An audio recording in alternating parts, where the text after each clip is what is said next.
अरे गोरखपुर की आवाज नहीं है ये। इतनी आवाज इतनी जोर से बोलिए कि ये आवाज आपकी लखनऊ और दिल्ली तक पहुंचे। भारत माता की, भारत माता की, भारत माता की, वंदे वंदे वंदे। मंच पर उपस्थित भारतीय जनता पार्टी के प्रदेश के उपाध्यक्ष, विधान परिषद सदस्य डॉक्टर धर्मेंद्र सिंह जी, डुमरियागंज के लोकप्रिय सांसद और पाल समाज के अखिल भारतीय अध्यक्ष श्री जगदंबिका पाल जी, गोरखपुर के लोकप्रिय सांसद और भारतीय जनता पार्टी, निषाद पार्टी, अपना दल, सुहेलदेव राजभर पार्टी के द्वारा समर्थित लोकप्रिय प्रत्याशी श्री रविकिशन शुक्ला जी, हमारे कर्मठ जिलाध्यक्ष श्री युधिष्ठिर सिंह जी, कैंपियरगंज के लोकप्रिय विधायक श्री फतेह बहादुर सिंह जी, मत्स्य विकास निगम के अध्यक्ष श्री रमाकांत निषाद जी, क्षेत्रीय मंत्री श्री जनार्दन त्रिपाठी जी, विधानसभा के प्रभारी श्री अश्वनी त्रिपाठी जी, विधानसभा संयोजक शेषमणि त्रिपाठी जी, पूर्वांचल विकास बोर्ड के पदाधिकारी श्री विजय शंकर यादव जी, ब्लॉक प्रमुख भरोइया श्री संजय सिंह जी, ब्लॉक प्रमुख जंगल कौड़िया श्री ब्रजेश यादव जी, चेयरमैन पीपीगंज श्री लक्ष्मण विश्वकर्मा जी, ब्लॉक प्रमुख कैंपियरगंज श्री अश्वनी जायसवाल जी, एमएलसी श्री सलील बिश्नोई जी, पूर्व ब्लॉक प्रमुख गोरख सिंह जी, मृत्युंजय सिंह जी, ब्रजभूषण मिश्रा जी, महेंद्र मिश्रा जी, मकसूदन मिश्रा जी, सदानंद शर्मा जी और उत्तर प्रदेश कोऑपरेटिव बैंक के अध्यक्ष, कैंपियरगंज क्षेत्र के हमारे बहुत वरिष्ठ नेता श्री जितेंद्र बहादुर सिंह जी, वैसे खसनी के नेता हैं, और मंच पर उपस्थित भारतीय जनता पार्टी और एनडीए के हमारे सभी पदाधिकारीगण और कैंपियरगंज के हमारे सभी सम्मानित ग्राम प्रधान, क्षेत्र पंचायत समिति के सदस्य, भारतीय जनता पार्टी हिंदुया बहानी के हमारे पदाधिकारीगण, व्यापार मंडल और विभिन्न संगठनों के हमारे पदाधिकारी और उपस्थित बहनों और भाइयों, मैं सबसे पहले पूर्व मुख्यमंत्री स्वर्गीय वीर बहादुर सिंह जी की कर्मभूमि को कोटि कोटि नमन करता हूं। ये पीपीगंज एक जंक्शन है, एक तरफ पुरानी पनियरा और एक तरफ पुरानी मानीराम, यानी एक तरफ के प्रतिनिधि स्वर्गीय वीर बहादुर सिंह जी हुआ करते थे और एक ओर के प्रतिनिधि पूज्य महंत अवैधनाथ जी महाराज हुआ करते थे। इन दोनों महापुरुषों ने जिस धरा को विकास की मुख्य धारा के साथ जोड़ करके यहां के लोगों के जीवन में परिवर्तन लाने का काम किया है, ऐसी पावन धरा को नमन करते हुए मैं आप सबका हृदय से अभिनंदन करता हूं, स्वागत करता हूं। बहनों और भाइयों, आप सब तो हमारे अपने परिवार के लोग हैं, इसलिए आपके साथ जब मैं आता हूं तो भाषण की इच्छा नहीं होती है, बल्कि एक भाव होता है, और भाव इस बात का कि जो संघर्ष आप लोगों ने किया है, विपरीत परिस्थितियों में काम किया है, आज कितना इस क्षेत्र में विकास कराया जा सके कि न केवल आपका बल्कि आपके आने वाली पीढ़ी का भविष्य बहुत उज्जवल हो सके। और इसीलिए हम लोग यहां पर चुनाव के दौरान भी आते हैं, चुनाव के इतर भी अन्य कार्यक्रम हम लोगों के बराबर यहां लगे रहते हैं। आज मुझे अच्छा लगता है जब यहां की सड़कें चौड़ी होती हुई दिखाई दे रही हैं। आज हमें अच्छा लगता है गांव-गांव की सड़कें जो 2017 के पहले खराब पड़ी हुई थी, आज वे सड़कें कोई 2 लेन की, कोई 4 लेन की हो गई। आज मुझे अच्छा लगता है जब यहां पे हर जगह डिग्री कॉलेज भी हैं, इंटर कॉलेज भी हैं, ITI भी हैं और स्टेडियम भी है। अच्छी सुविधा हर जगह उपलब्ध हो रही है। बाढ़ बचाव के लिए उत्तम व्यवस्था हुई है। और भी जो कुछ हो सकता है इन कार्यक्रमों को आगे बढ़ाने के लिए जब थोड़ा प्रयास होता है तो हम लोगों को बहुत अच्छा लगता है कि इसका लाभ हमारे कैंपियरगंज के लोगों को, इसका लाभ हमारे पिपराइच के लोगों को, इसका लाभ हमारे सहजनवा के लोगों को, इसका लाभ गोरखपुर वासियों को प्राप्त होना है। और इससे लोगों को ये लाभ होने जा रहा है, अच्छा लगता है। और इसीलिए आज मैं आया हूं आपके पास केवल उपस्थिति दर्ज कराने के लिए। मैं जानता हूं कि आप कमल चुनाव चिन्ह के बाद कोई गुंजाइश नहीं बचती है, उसके बाद आप चूंकि 5 बार तो आपने मुझे ही सांसद बनाया। इससे पहले पिछली बार 2019 में श्री रवि किशन को आपने सांसद बनाया और 2024 में मैं केवल औपचारिकता निर्वहन करने के लिए आया हूं। ये तो मैं जानता हूं कि आप रवि किशन को भारी बहुमत से विजयी बनाएंगे,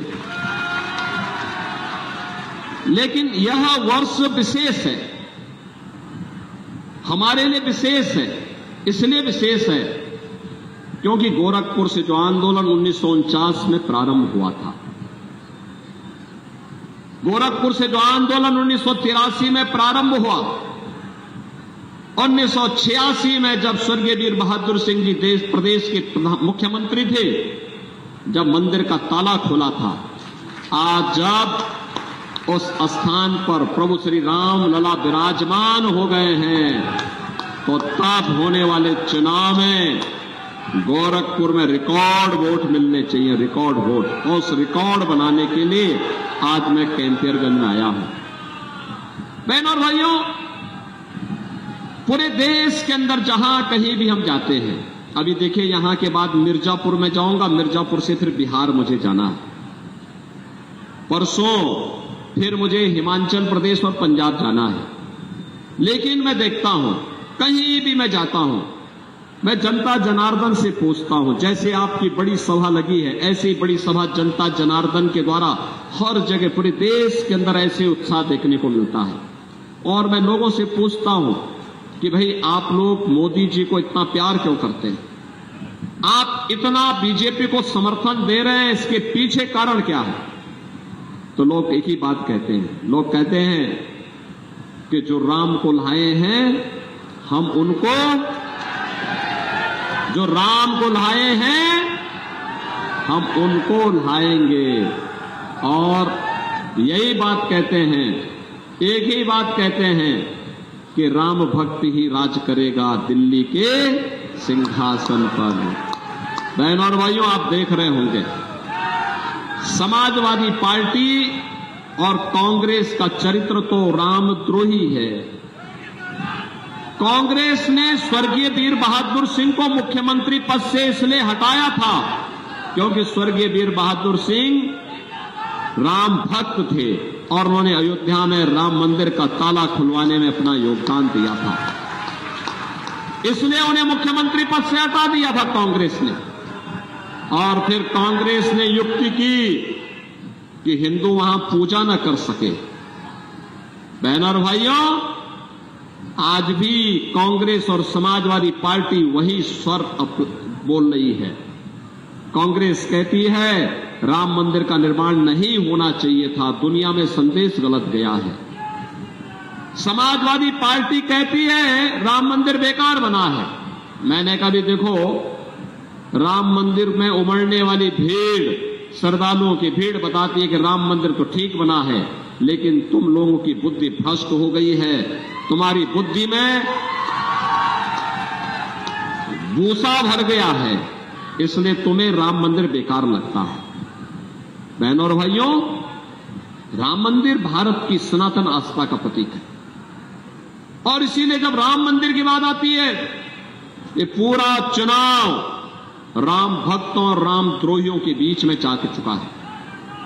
एक तरफ राम भक्त हैं, राम भक्त भगवान राम की सेना, आपने देखा होगा अयोध्या में प्रधानमंत्री जी के कर कमलों से जब रामलला विराजमान हुए, 500 वर्षों का इंतजार समाप्त हुआ। रामलला के विराजमान करने के पहले अयोध्या का जो इंटरनेशनल एयरपोर्ट हम लोगों ने बनाया था, उसका नामकरण मोदी जी ने महर्षि वाल्मीकि के नाम पर किया।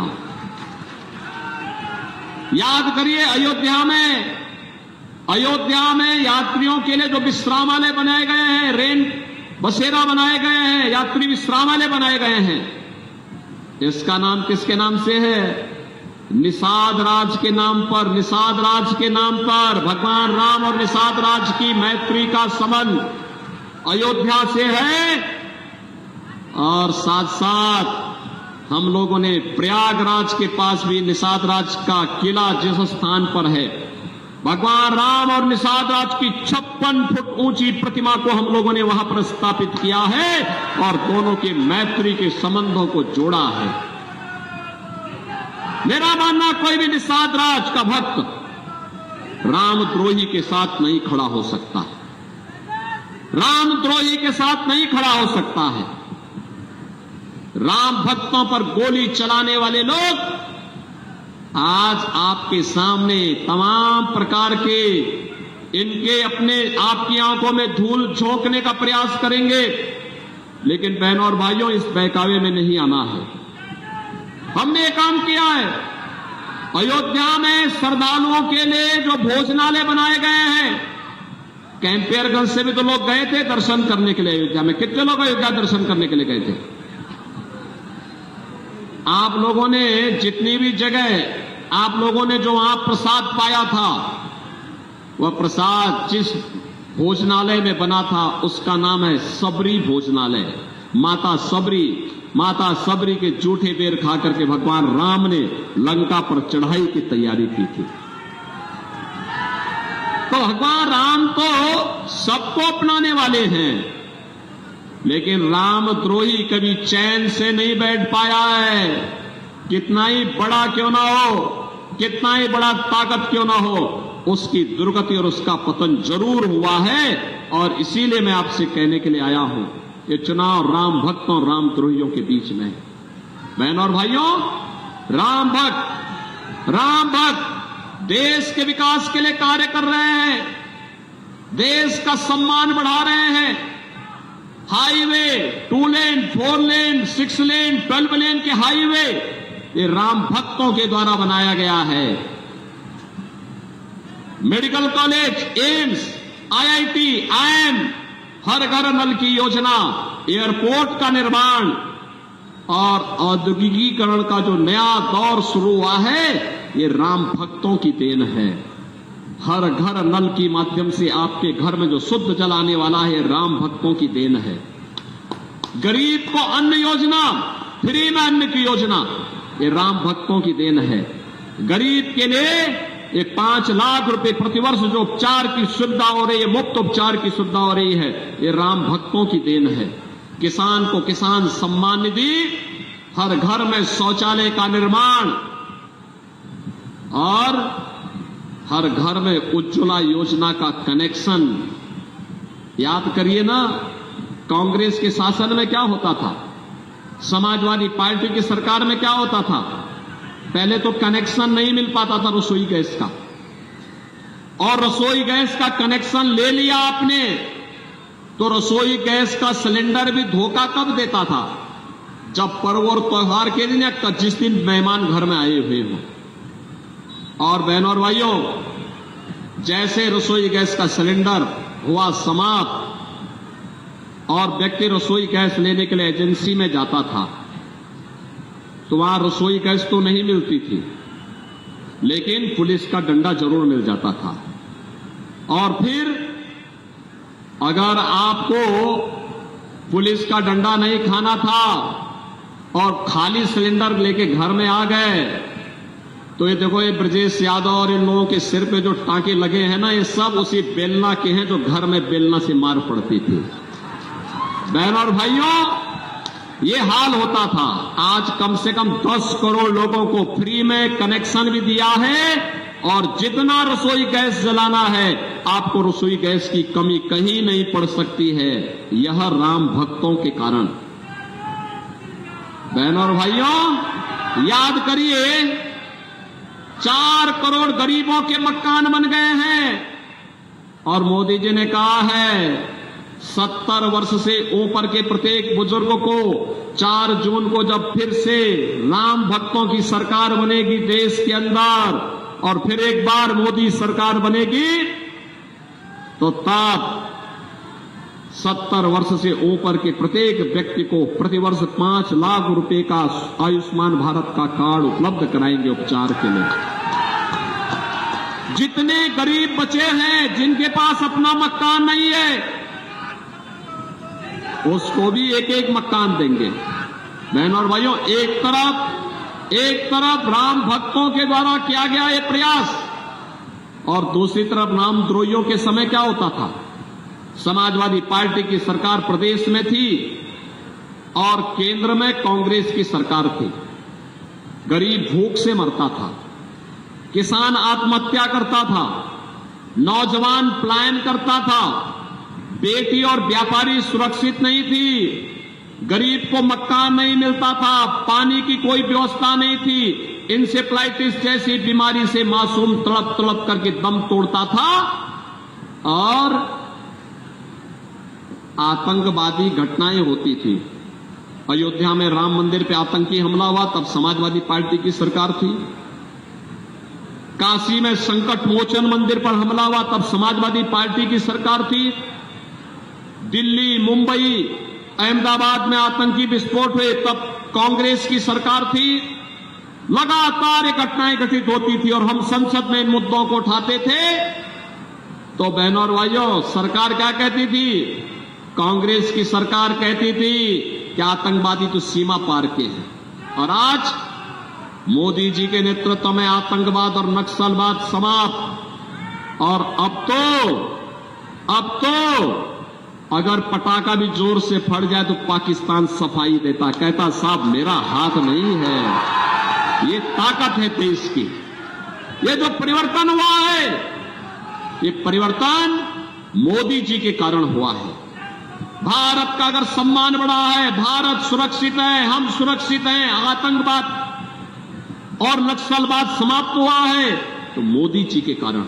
और बहनों और भाइयों, मैं आपसे यही कहने के लिए आया हूं, एक तरफ मोदी जी के नेतृत्व में सुरक्षित भारत, सम्मान प्राप्त कर रहा भारत, आतंकवाद और नक्सलवाद से मुक्त भारत, विकास की नए नए प्रतिमान स्थापित करने वाला भारत, दुनिया की एक महाताकत के रूप में बढ़ता हुआ भारत है।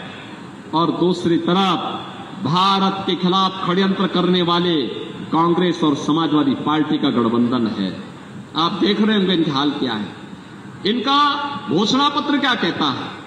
ये कहते हैं सत्ता में आएंगे तो पर्सनल लॉ लागू करेंगे। पर्सनल लॉ का मतलब जानते हैं आप? पर्सनल लॉ का मतलब तालिबानी शासन।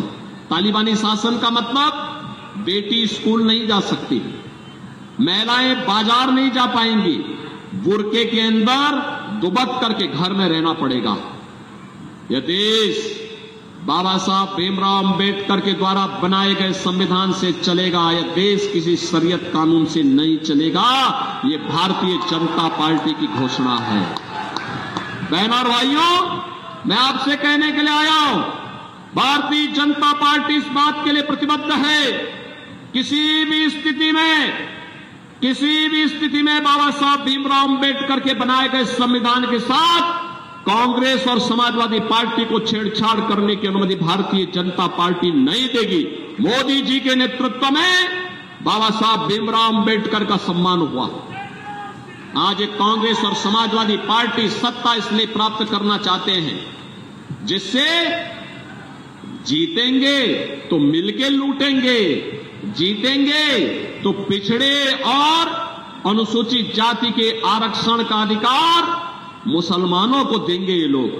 ये हरगिज नहीं होगा। बाबा साहब भीमराव अंबेडकर ने कहा था, बाबा साहब भीमराव अंबेडकर ने कहा था धर्म के आधार पर आरक्षण नहीं हो सकता।